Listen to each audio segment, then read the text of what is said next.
warahmatullahi wabarakatuh. Selamat siang, sahabat Pramita semua. Gimana nih kabarnya hari ini? Salam sehat untuk sahabat Pramita semua dimanapun Anda berada. Senang sekali rasanya kami bisa kembali hadir dan menyapa sahabat Pramita semua dalam rangkaian program Healthy Talk live in Instagram @pramitalab.id yang bertemakan tentang perlu nggak sih cek pap smear pada wanita. Bersama saya Elmaya yang akan menemani sahabat Paramita semua selama 1 jam ke depan. Nah, hari ini saya nggak sendirian karena kita akan ditemani oleh narasumber kita yang kece dan luar biasa, yaitu ada Dr. Beni Yafet Lalompo, spesialis obstetri dan ginekologi, atau yang akrab biasa disapa dengan Dr. Beni. Beliau merupakan alumni dari Fakultas Kedokteran Universitas Udayana Bali tahun 2021. Langsung saja kita sapa bersama-sama narasumber kita siang hari ini. Halo, selamat siang, Dok.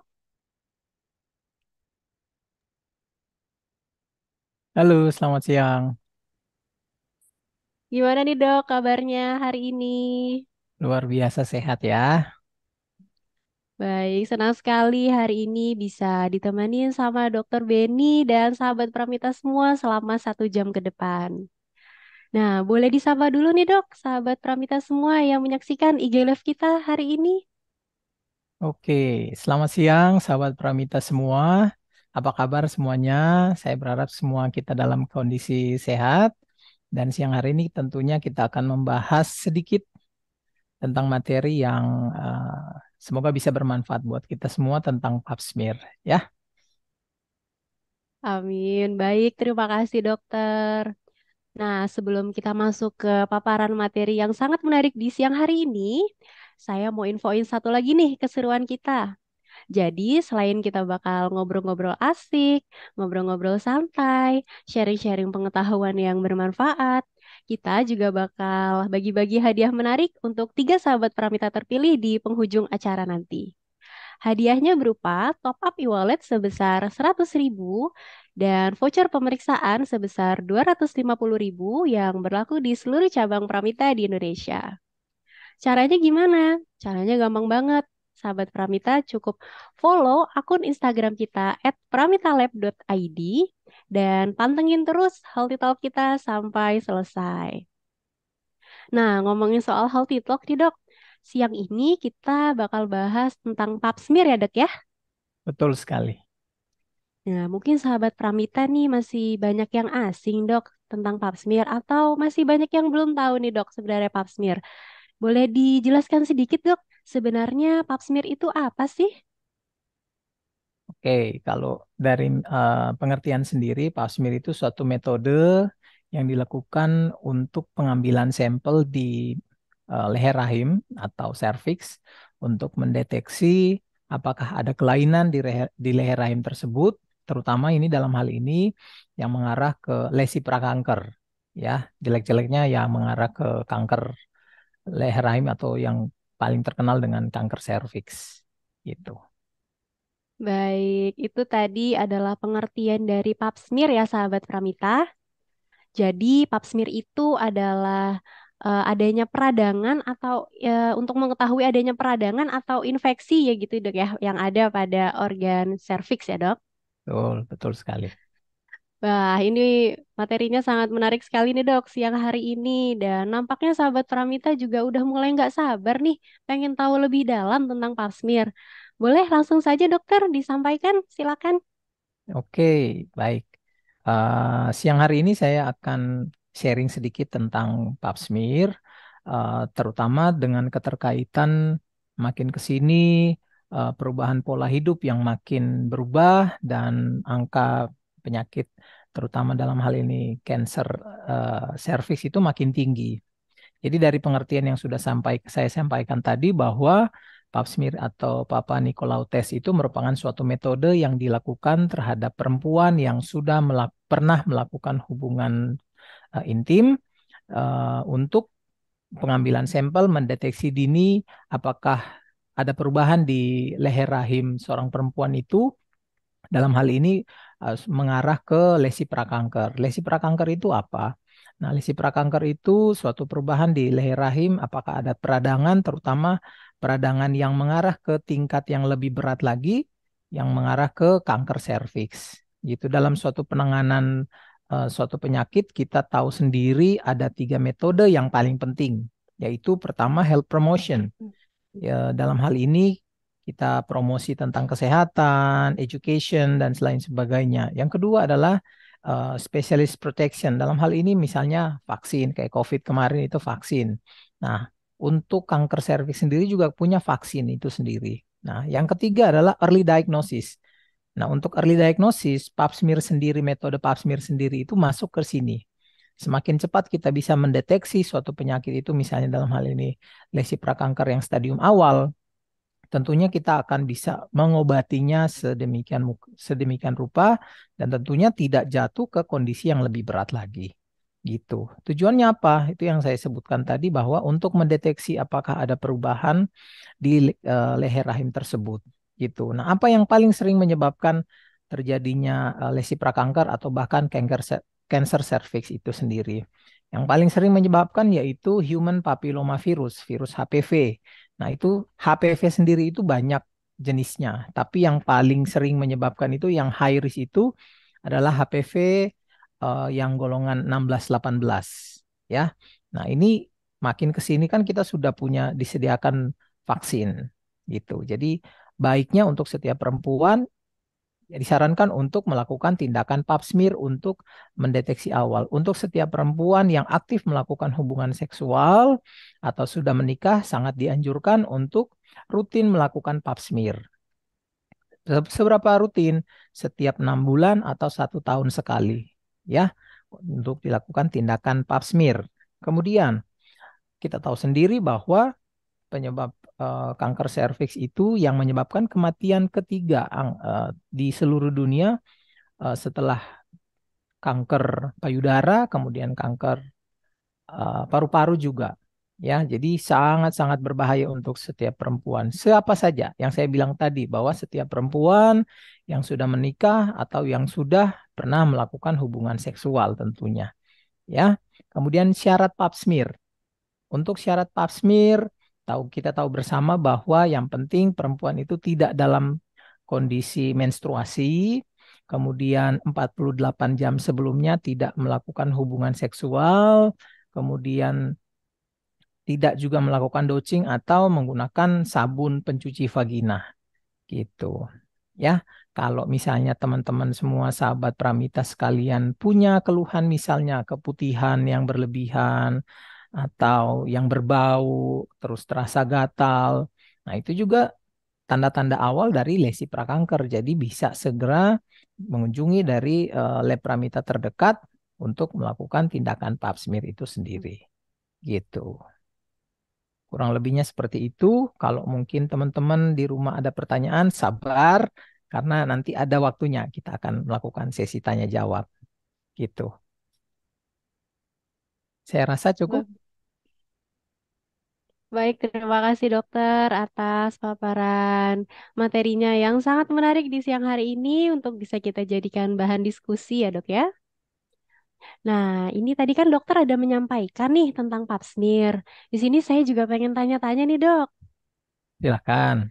Nah, kalau misalnya dok di sini kita sudah melakukan pemeriksaan pap smear nih dok, dan kita sudah mendapatkan hasilnya.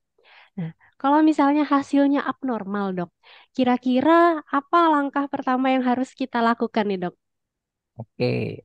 Nah, sebetulnya metode yang saya sebutkan tadi bahwa early diagnosis itu ada beberapa metode. Bisa dilakukan tindakan IVA atau tindakan pap smear. Misalnya dari tindakan IVA itu ada sesuatu yang mencurigakan yang dilakukan dari fase 1 atau dari ibu-ibu bidan merujuk ke dokter kandungan atau ke labs untuk terdekat untuk melakukan pap smear dan ternyata ada peradangan, maka diperiksakan ini kira-kira yang didapatkan hasilnya itu seberapa jauh.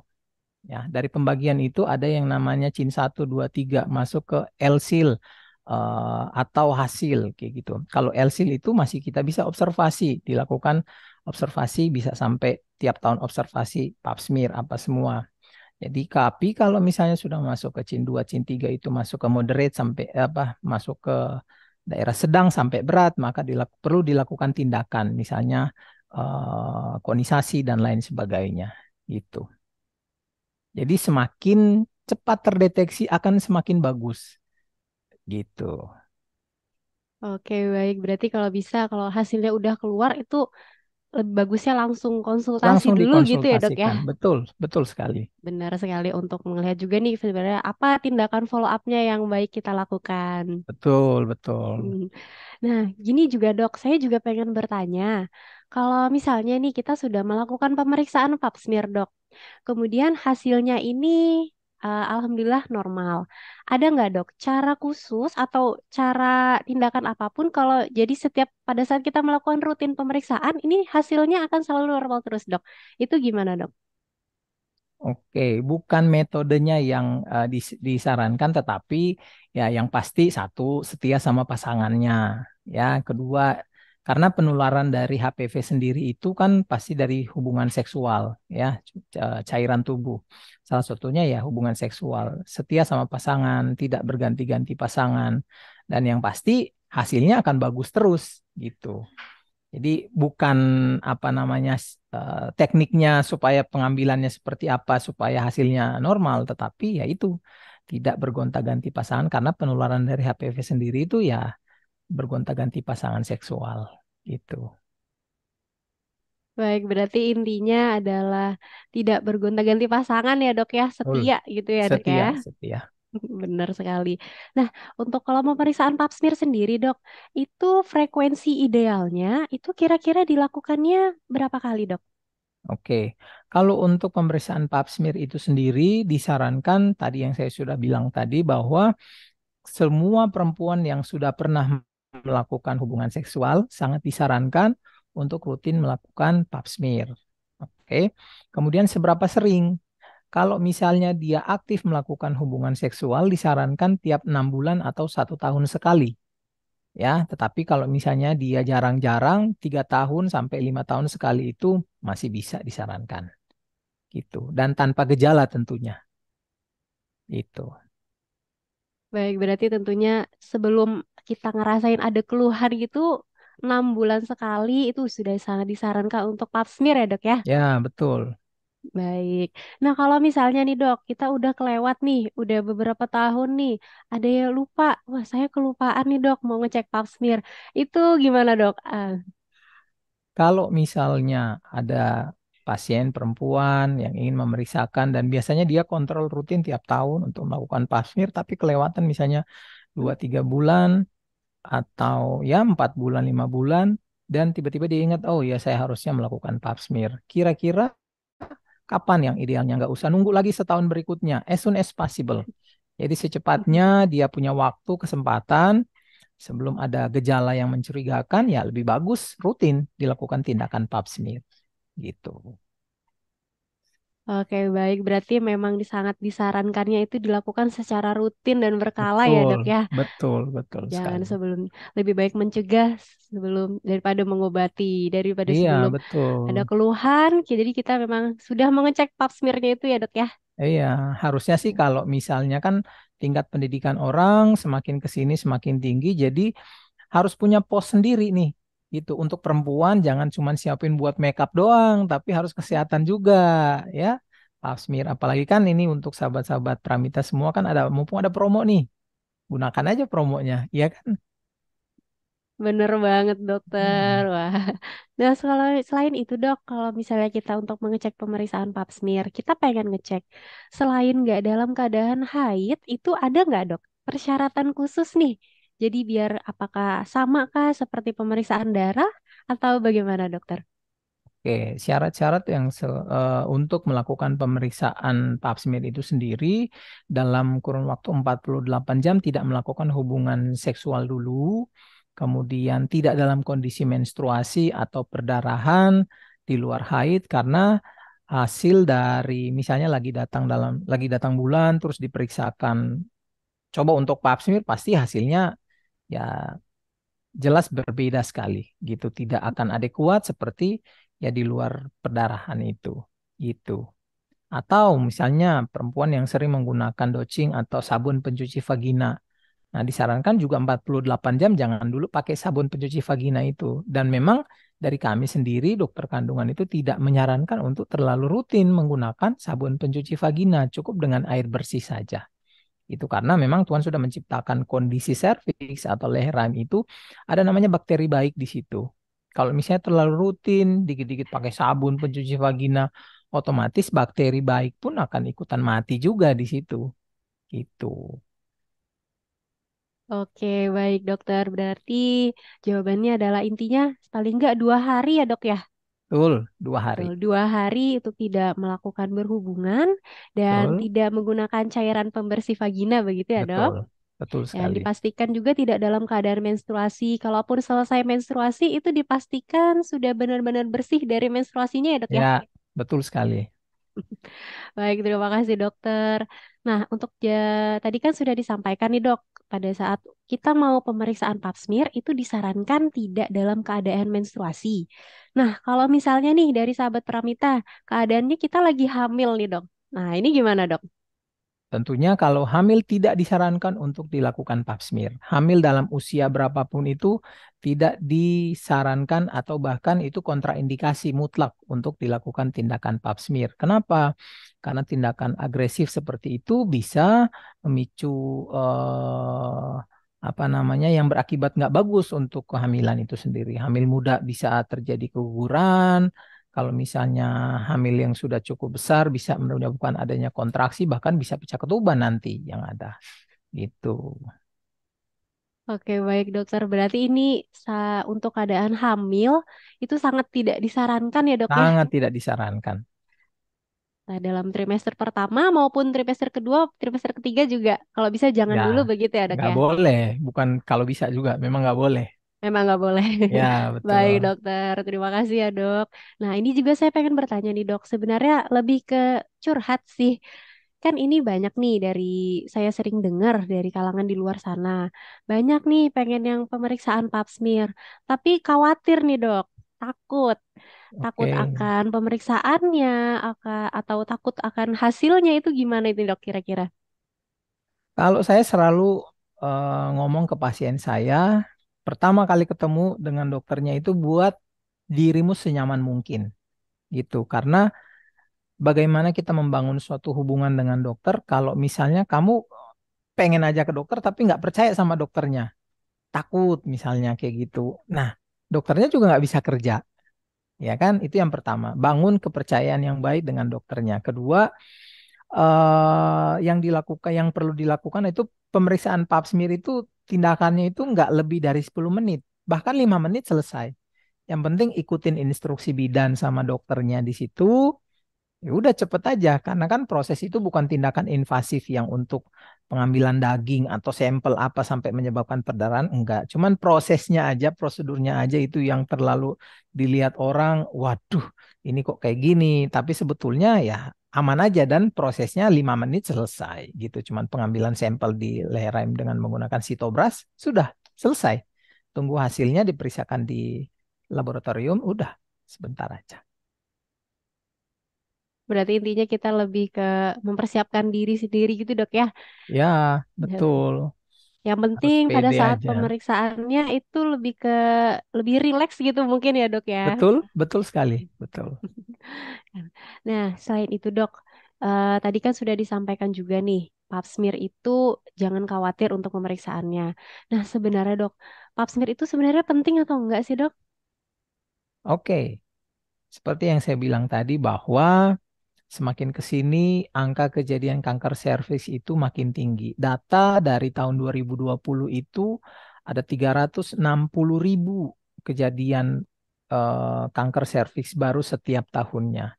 Otomatis dari data tersebut pemeriksaan pap smear sebagai deteksi awal untuk kelainan lesi prakanker atau bahkan mengarah ke kanker serviks itu sangat-sangat dibutuhkan gitu. Jadi ya itu metode yang paling awal untuk mendeteksi adanya kelainan apakah ini mengarah ke kanker serviks atau tidak. Jadi kalau mau dibilang seberapa penting, sangat penting.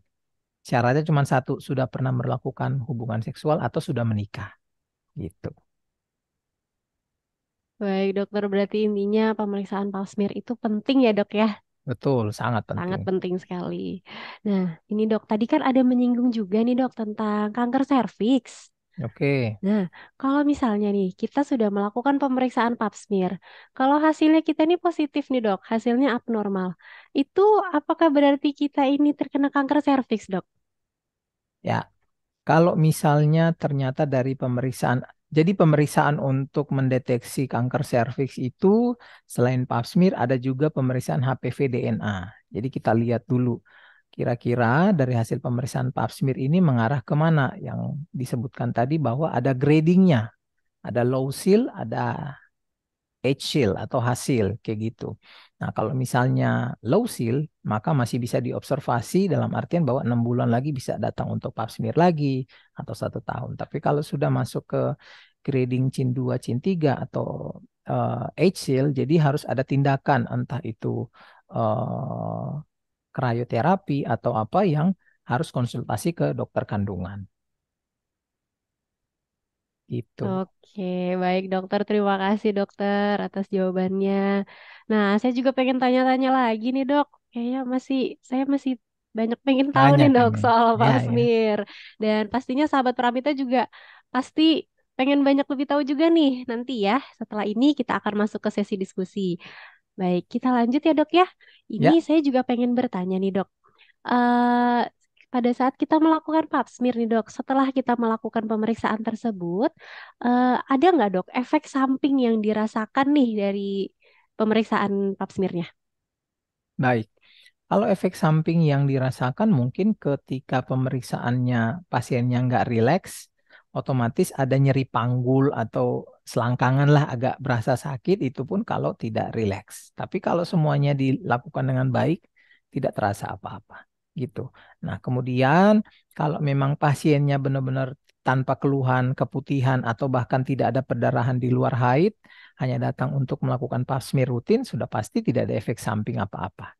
Itu beda kalau misalnya ternyata pasiennya sudah ada perdarahan banyak di luar haid, kemudian sudah mengarah ke kanker serviks dan perdarahan-perdarahan, otomatis tindakan seperti itu bukan pap smear lagi yang jadi pilihannya, tetapi dilakukan biopsi atau pengambilan jaringan. Dan itu pasti ya efeknya pasti ada perdarahan terus-terusan gitu. Tapi kalau untuk pap smear rutin sih nggak ada efek samping atau gejala ikutan setelah tindakan pap smear itu sendiri. Tenang, pap smear itu bukan suatu metode invasif yang bisa bikin pasien trauma kok, enggak.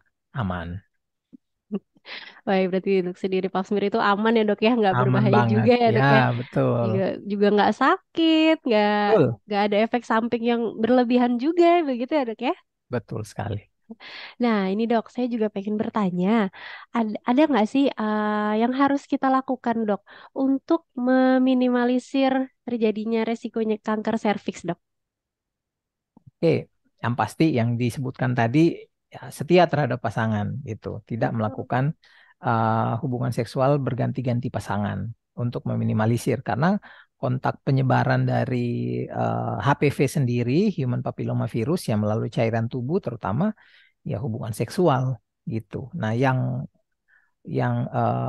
high risk dari virus itu HPV sendiri itu yang tipe 16-18 gitu. Kalau kemarin itu kan vaksinnya itu sudah yang apa namanya sudah disiapkan. Nih apa namanya pemerintah juga sudah menyiapkan vaksin gratis untuk perempuan, anak-anak perempuan yang usia 12 tahun, 9 sampai 12 tahun gitu.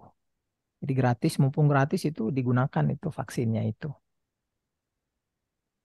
Nah, ngebahas tentang pap smear nih dok, saya juga pengen bertanya, untuk vaksin HPV tadi ya dok ya? Betul. Nah, kalau misalnya di dok, sahabat Pramita ini ada yang sudah pernah melakukan vaksinasi HPV.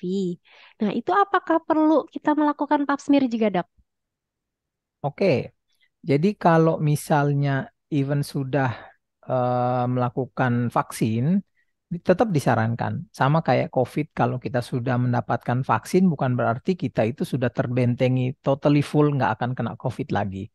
Sama juga kalau misalnya sudah melakukan vaksin terhadap HPV virus, kanker serviks itu bukan berarti pasien tersebut, perempuan tersebut sudah terlindungi 100% terhadap virus, tetapi mengurangi lebih kecil kemungkinan terkena vaksin virus tersebut gitu. Jadi ya tetap disarankan rutin untuk melakukan pap smear gitu. Oke, baik. Berarti tetap harus di rutin ya dok ya untuk pemeriksaan pap Betul. smear-nya ya. Dan jangan sampai terlewat. Tadi disarankannya 6 bulan sekali ya dok ya. 6 bulan sampai satu 6 tahun. bulan sampai 1 tahun sekali. Jangan sampai Betul. terlewat, jangan sampai kelupaan nih. Nah, ini saya lanjut ya dok ya. Ya, Kalau misalnya nih, untuk gejala dari kanker serviks sendiri, itu ada yang perlu kita waspadai nggak dok? oke. Biasanya perempuan yang misalnya datang dia sudah kena misalnya dengan low grade atau lesi prakanker itu, dia akan berubah menjadi ke arah ke kanker serviks stadium awal itu bisa mencapai 10 sampai 20 tahun. Jadi pertama kali dia kena misalnya HPV itu sistem imun tubuh manusia dia mempunyai cara sendiri untuk menangkis atau untuk melawan virus-virus yang masuk di dalam tubuh itu sendiri. Kalau misalnya dalam kondisi misalnya pasiennya perokok atau imunodefisiensi dalam artian sistem imunnya itu nggak bagus, sudah pasti ya lebih cepat dia untuk terjadi perubahan dari lesi prakanker menjadi ke kanker itu sendiri. Gitu. Jadi ya semakin cepat terdeteksi semakin bagus. Oke, baik. Saya mau nanya lagi, Dok. Satu lagi nih, Dok. Satu lagi Nah, silakan. tadi kan sudah disampaikan nih, pada pemeriksaan pap smear tidak disarankan pada saat kita lagi menstruasi. Hmm. Kalau gimana, Dok? Kalau misalnya nih, kita sudah nggak menstruasi nih, Dok, atau yang biasa disebut dengan menopause. Nah, itu bagaimana, Dok? Kalau misalnya untuk pasien-pasien menopause, sebetulnya itu bukan merupakan suatu kewajiban untuk melakukan pap smear rutin, kecuali misalnya dia pelaku seksual aktif dan ada gejala, misalnya dia sudah menopause 1 tahun tidak menstruasi, penegakan diagnosa menopause baru sudah bisa ditegakkan. Tapi kalau misalnya dia ada perdarahan setelah menopause, nah ini kan kita mencurigai ini, jadi perlu dilakukan konsultasi dulu dengan dokter kandungan dilihat apakah perlu dilakukan tindakan pap smear atau dilakukan pengambilan biopsi jaringan. Oke, wah sepertinya dari tadi saya mulu yang nanya ini ya dok ya. Dan nampaknya udah banyak nih dok, udah ada beberapa pertanyaan masuk nih dari sahabat Pramita yang ada di kolom komentar. Nah, Oke, ini gimana dok? Sudah siap kita jawab siap. pertanyaannya satu persatu? Boleh, silakan. Oke, tapi tahan dulu sedikit ya dok ya. Karena sebelum kita masuk ke sesi tanya jawab, mari kita simak bersama-sama video informasi berikut ini.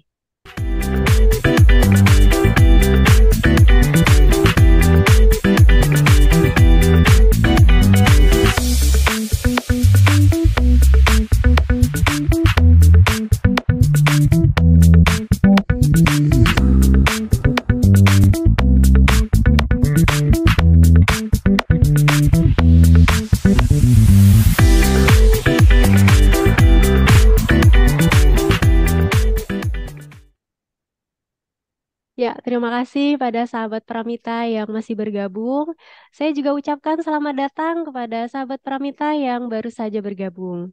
Berikut itu tadi adalah video informasi dari Pramita Lab.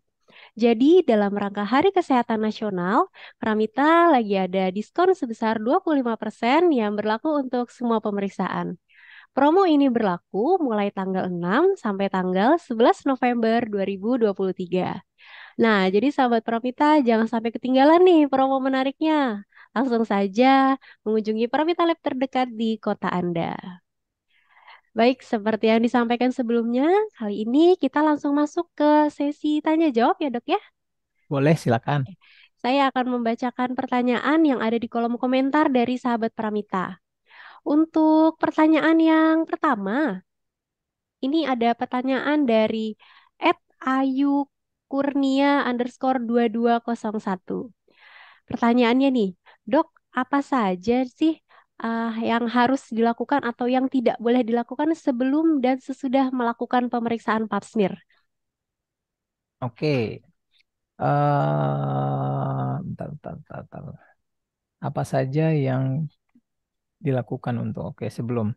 Kalau misalnya yang saya bilang tadi, kita sudah jelasin tadi bahwa yang perlu dilakukan sebelum melakukan pap smear dalam 48 jam tidak boleh melakukan hubungan suami istri, hubungan badan, kemudian tidak melakukan douching atau pencucian vagina dengan menggunakan sabun, kemudian kondisi-kondisi tertentu, misalnya dalam kondisi haid itu tidak boleh gitu ya. Kemudian setelahnya ya nggak ada kontraindikasi atau apa yang tidak boleh dilakukan setelah melakukan pap smear. Boleh silakan. Kan tinggal yang penting sudah diambil sampelnya untuk pemeriksaan pap smear, sudah itu sudah selesai. Tinggal menunggu hasilnya dibaca di bawah laboratorium, di bawah mikroskop gitu. Oke, baik. Dan ini ada satu lagi nih, Dok. Pertanyaannya, lanjutan dari pertanyaan yang tadi. Menanyakan apa bedanya bedanya pap smear dengan IVA, Dok? Oke. Kalau misalnya perbedaan antara IVA dengan pap smear, kalau IVA sendiri itu adalah inspeksi visual dengan menggunakan asam asetat. Jadi pemeriksaannya dua-duanya sama, posisi pasiennya sama, tapi metode pemeriksaannya yang berbeda. Kalau IVA sendiri itu menggunakan asam asetat.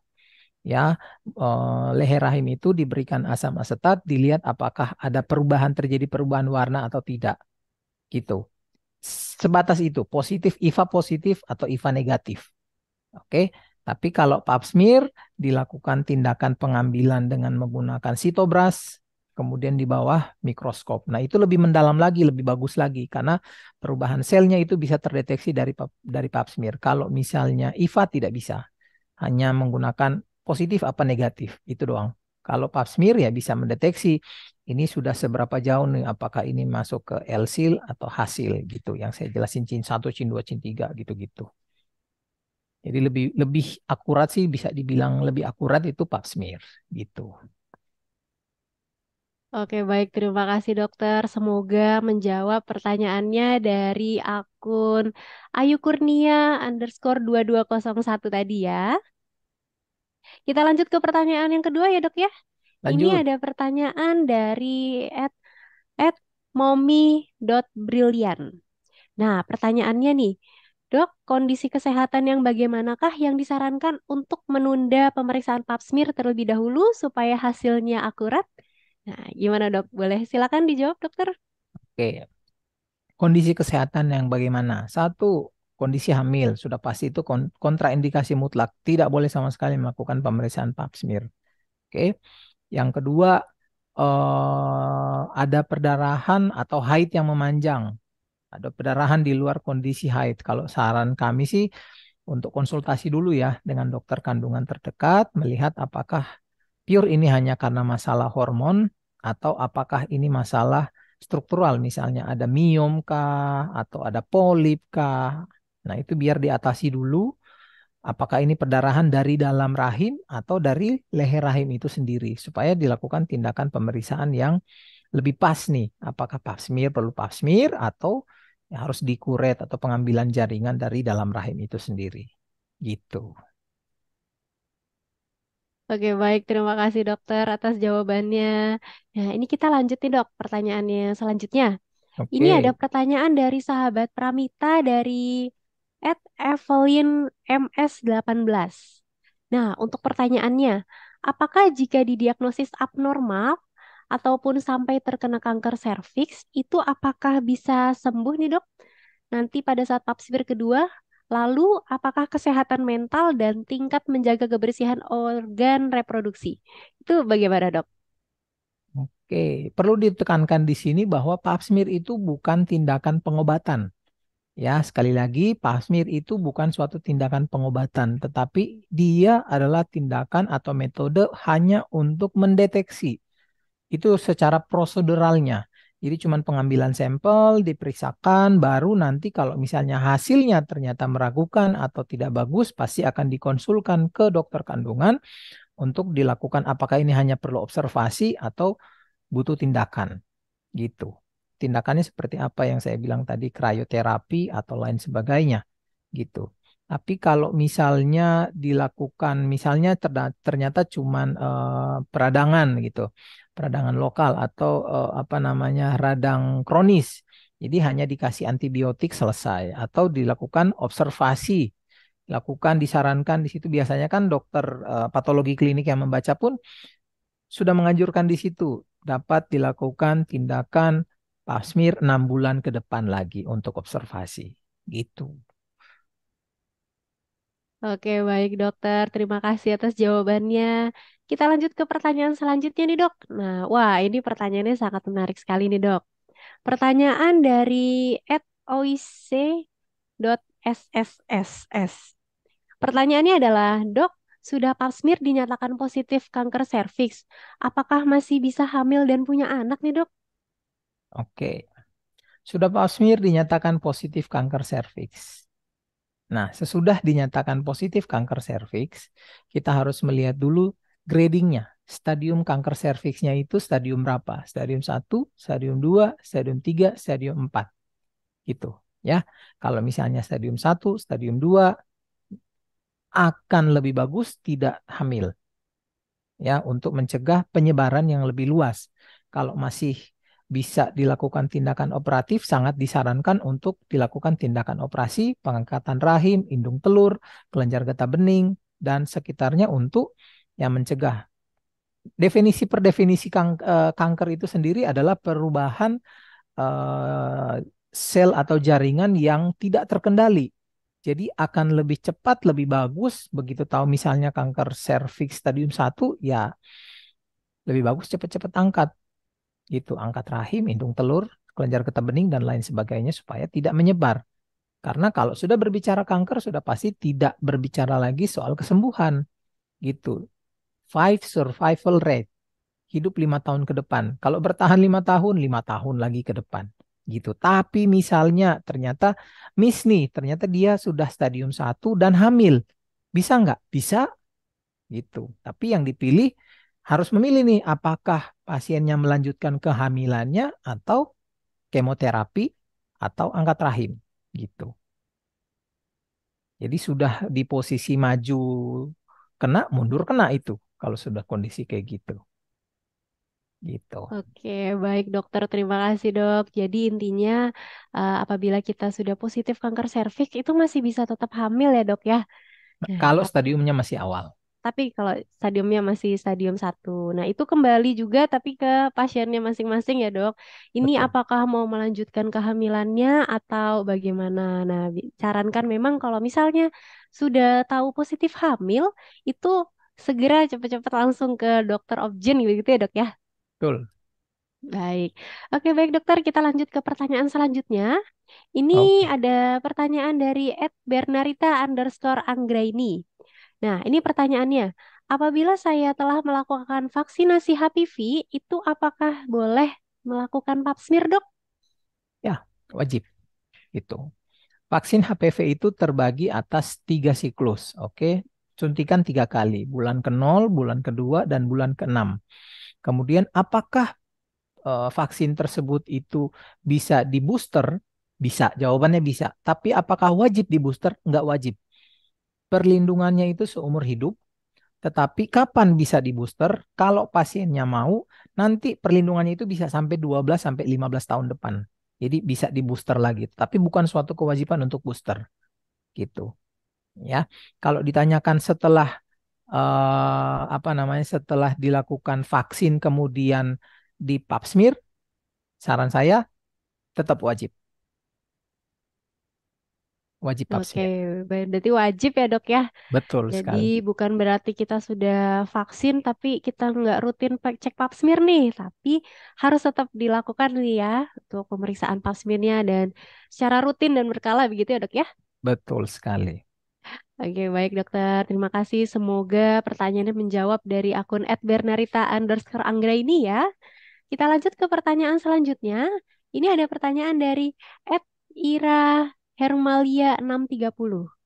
Nah, ini pertanyaannya adalah banyak kabar yang beredar efek yang ditimbulkan setelah pap smear, yaitu terjadinya pendarahan atau adanya flek. Nah, itu benar apa enggak, Dok?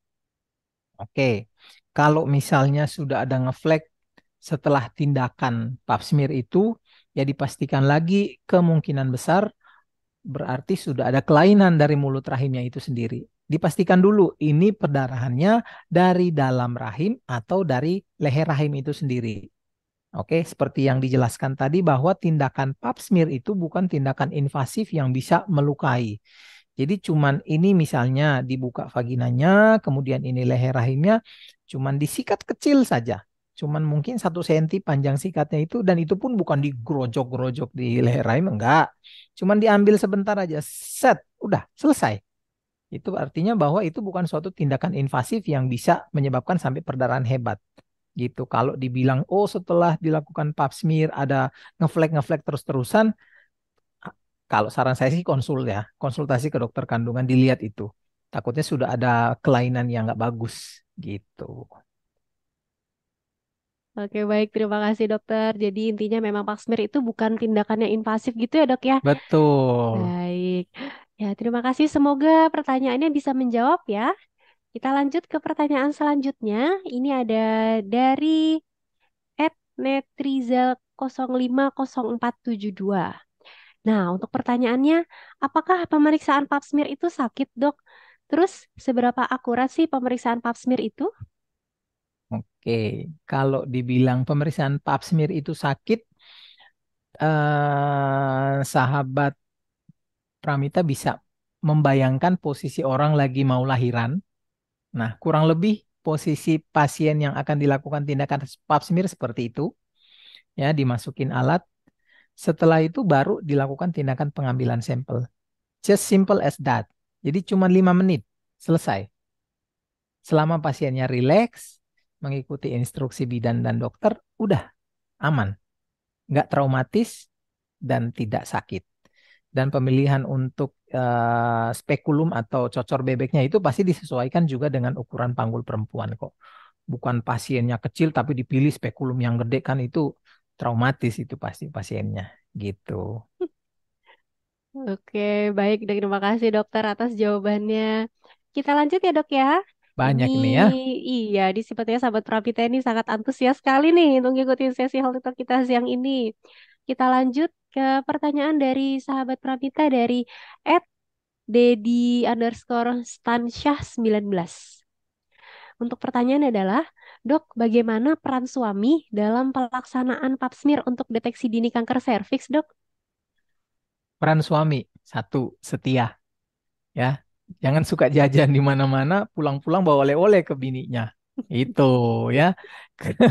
Kemudian yang kedua, peran suami siapin untuk membiayai perempuannya, istrinya untuk dilakukan tindakan pap smear gitu.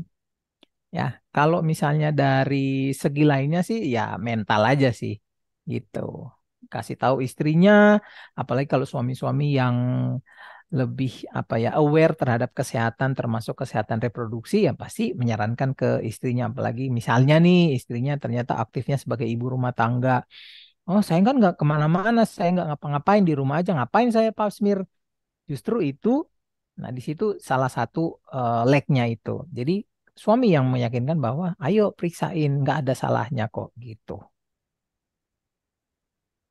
Oke, baik dokter. Berarti intinya adalah peran suami ini sangat penting ya dok ya. Dan Sangat, sangat sangat penting. penting sekali dan yang penting setia.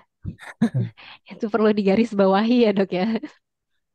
Oke, kita lanjut ke pertanyaan selanjutnya dok. Ini ada pertanyaan dari sahabat Pramita, yaitu dari @irna_fh1209.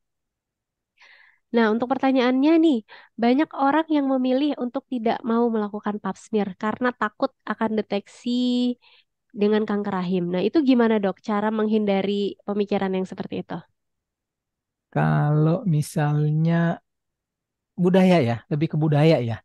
Orang kita itu budayanya takut untuk ke dokter, takut untuk memeriksakan diri, takut ketahuan sakitnya. Justru itu salah.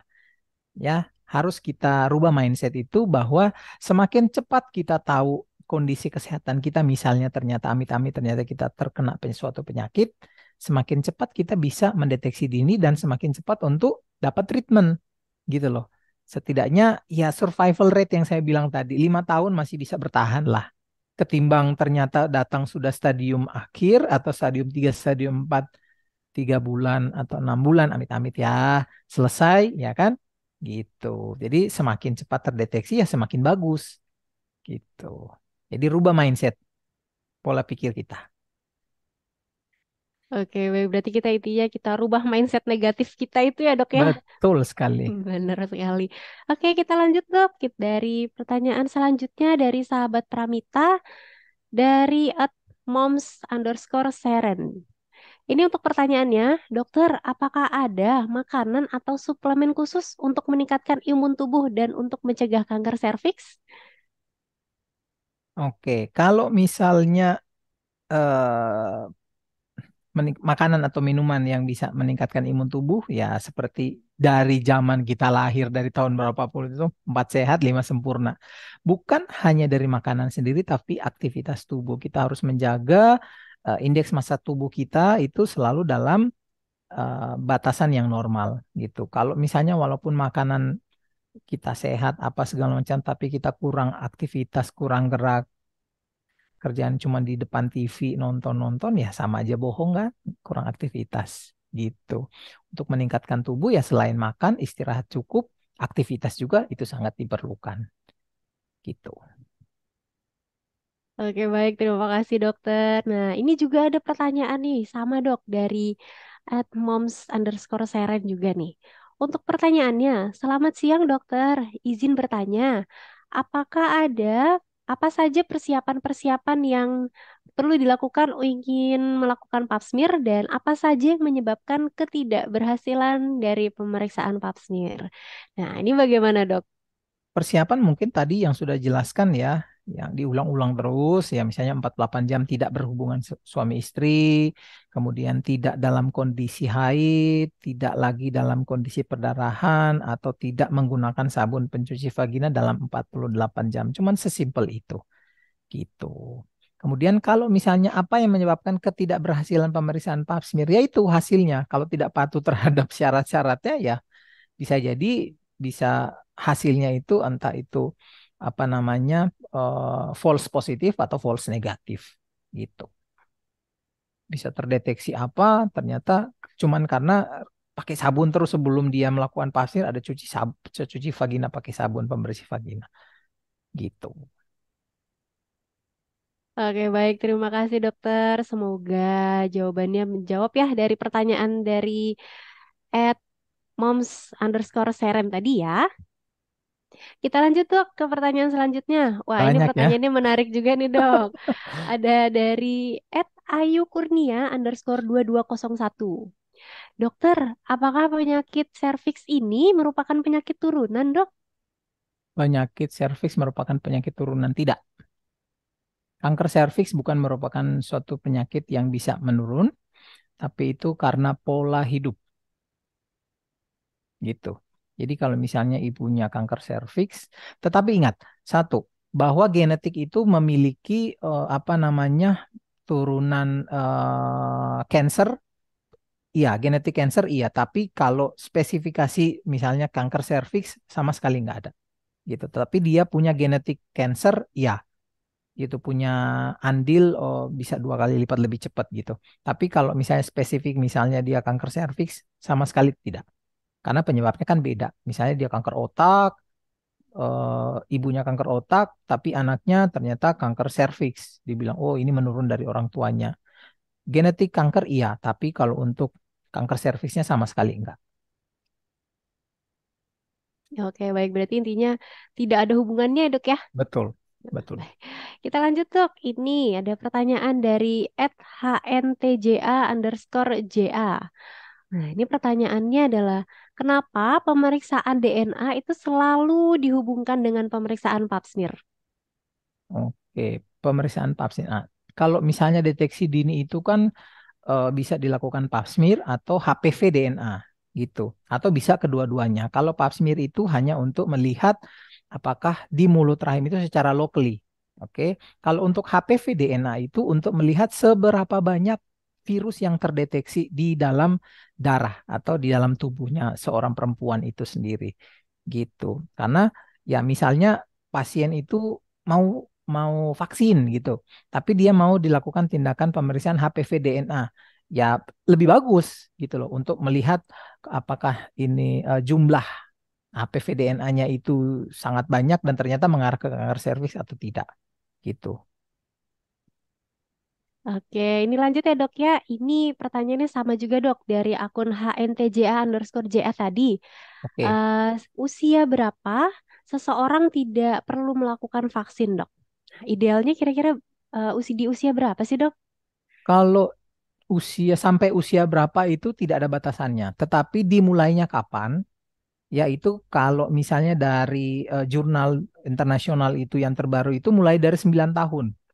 Ya, jadi sebelum istilahnya mulut rahim itu terkena benda asing dari luar akan lebih bagus memproteksi. Oke, jadi pemerintah memberikan apa namanya vaksin gratis untuk anak-anak remaja 9 sampai 12 tahun. Nah, dosis itu sendiri kalau untuk perempuan yang remaja, anak-anak gadis remaja itu dua dosis, bulan ke-0 dan bulan ke-6. Kalau untuk yang perempuan yang sudah dewasa itu tiga dosis, bulan ke-0, bulan kedua, dan bulan ke-6 supaya dosis maksimal perlindungan terhadap virus HPV ini yang high risk 16-18 itu lebih maksimal gitu. Wah, sepertinya diskusi kita hari ini sangat menarik sekali ya dok ya. Sangat menarik ini Dan ya. nampaknya sahabat Pramita juga antusias sekali nih dok untuk mengikuti sesi Healthy Talk kita siang ini. Dan tapi nggak kerasa dok, pertanyaan tadi sayangnya adalah pertanyaan terakhir yang bisa kita jawab di sesi Healthy Talk kita siang ini. Karena keterbatasan waktu, saya mohon maaf kepada sahabat Pramita apabila masih ada pertanyaan yang belum bisa terjawab. Tapi jangan khawatir, kita akan bertemu di sesi Healthy Talk selanjutnya dengan tema yang tidak kalah menarik. Dan pantau terus akun Instagram @pramitalab.id dan jangan lupa follow akun kita karena akan ada informasi menarik seputar kesehatan yang lainnya. Nah, seperti yang disampaikan sebelumnya nih dok, sepertinya saya masih ada satu janji lagi nih yang belum saya tepatin untuk sahabat Pramita semua. Jadi, seperti yang disampaikan di awal tadi, kita akan mengumumkan untuk tiga nama sahabat Pramita terpilih yang berhak mendapatkan hadiah voucher berupa top up e-wallet sebesar 100.000 dan voucher pemeriksaan sebesar 250.000. Sebelum kita mengumumkan tiga nama sahabat Pramita terpilih, mari kita simak bersama-sama video informasi berikut ini.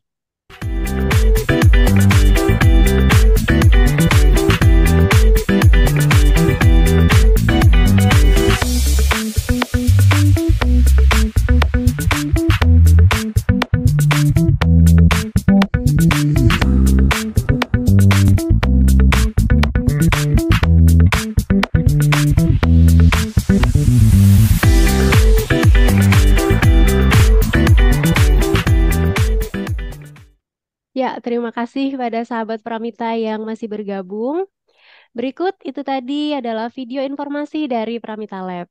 Jadi Pramita lagi ada diskon sebesar 25% untuk all item pemeriksaan. Promonya berlaku mulai tanggal 6 sampai tanggal 11 November 2023.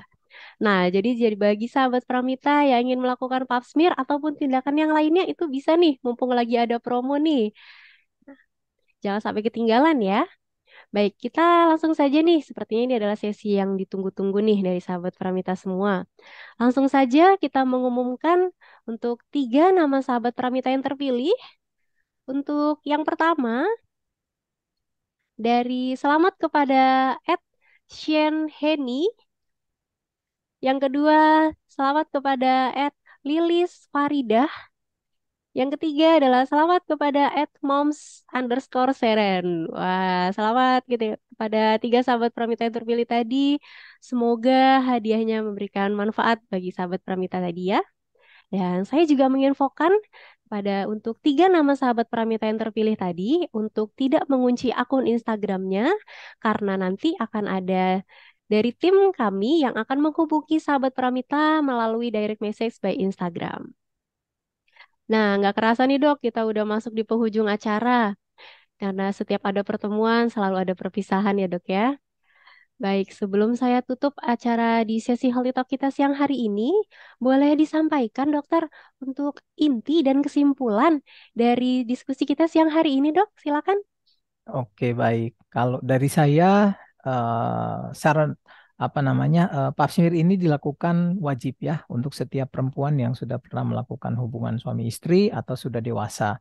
Kedua, tindakan pap smear ini sendiri bukan suatu tindakan invasif yang bikin traumatik. Jadi nggak usah takut, nggak usah trauma apa semua, nggak usah, santai aja. Ini merupakan tindakan yang baik untuk mendeteksi dini apakah ada kelainan yang mengarah ke yang nggak bagus dari mulut rahim atau tidak, gitu. Baik, terima kasih dokter atas kesimpulan yang disampaikan. Terima kasih juga atas waktu dan pengetahuannya yang sudah di-sharingkan di siang ini. Terima kasih juga kepada sahabat Pramita yang sudah meluangkan waktunya untuk menyaksikan Healthy Talk kita. Semoga apa yang disampaikan dari Dokter Beni itu bisa memberikan banyak manfaat bagi sahabat Pramita semua. Akhir kata, saya Elmaya mewakili segerak tim yang berlibat. Mohon maaf apabila ada kesalahan kata yang kurang berkenan. Sampai jumpa di sesi Healthy Talk selanjutnya. Selamat siang. Wassalamualaikum warahmatullahi wabarakatuh. Waalaikumsalam.